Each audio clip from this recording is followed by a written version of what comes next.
সরকার কিন্তু নির্দিষ্ট একটি দলের সাথে লন্ডনে বসে মিটিং করছে। এটা জনগণের বাংলাদেশের যে সার্বভৌমত্ব রয়েছে সেটার প্রতি একটা আসন্ন সংকেত। জনগণকে পাশ কাটিয়ে যখন একটি দলের পক্ষে সরকার কাজ করে তখন এটা আসলে বাংলাদেশের 18 কোটি মানুষকে রিপ্রেজেন্ট করে না। সরকার ঐক্যমত পোষণের উদ্যোগ নিচ্ছে, এটা যেমন আমরা পজিটিভ ওয়েতে দেখি, আরেকটা নেগেটিভ ওয়ে এখানে রয়েছে। সরকার কিন্তু নির্দিষ্ট একটি দলের সাথে লন্ডনে বসে মিটিং করছে।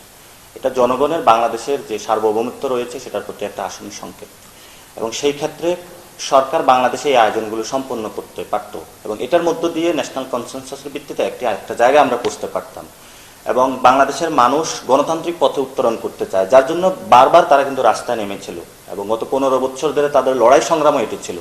ফলত জনগণকে পাশ কাটিয়ে যখন একটি দলের পক্ষে সরকার কাজ করে তখন এটা আসলে বাংলাদেশের 18 কোটি মানুষকে রিপ্রেজেন্ট করে না। কিন্তু এই সরকারটা কিন্তু আবার বাংলাদেশের মানুষের 18 কোটি মানুষেরই সরকার। ফলত যখন সরকারের লেজিটিমেসি একদিকে, সরকার কাজ করছে একটি দলের পক্ষে, এটা একটা দ্বৈত প্রক্রিয়া সৃষ্টি করে, এটা একটা হিপোক্রেসি।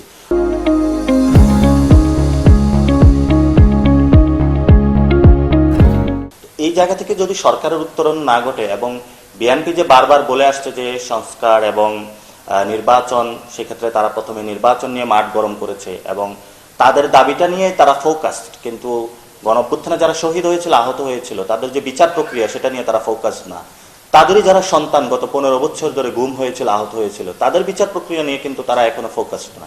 এবং বাংলাদেশে যে একটি সংস্কার প্রক্রিয়া প্রয়োজন, যেটার যে সংস্কার প্রক্রিয়া সম্পূর্ণ না হওয়ার কারণে তারাও গুম হয়েছিল, খুন হয়েছিল, এখন তারা লন্ডনে গিয়ে আছে, সেখানে চিকিৎসার জন্য গিয়েছিল। এটা কিন্তু এই সংস্কার প্রক্রিয়া যদি না হয় তাহলে ভবিষ্যতেও কিন্তু দলীয় প্রধান যারা রয়েছে অন্যান্য দেশে আশ্রয় নিতে হবে, এবং শেখ হাসিনা কিন্তু ভারতে পালিয়ে গিয়েছে।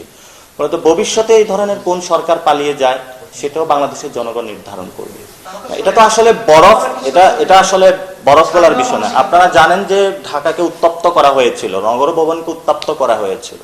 টার্গেটটা ছিল গণঅভ্যুত্থানের সরকারকে হলো যাতে ফেলে দেওয়া যায় বা পতন করা যায়, এবং তাদের যে বিশ্রী ভাষায় তারা হলো মানুষকে, উপদেষ্টাদেরকে লাঞ্ছিত করেছিল, এটা কোনো সভ্য দলের কোনো ভাষা হতে পারে না।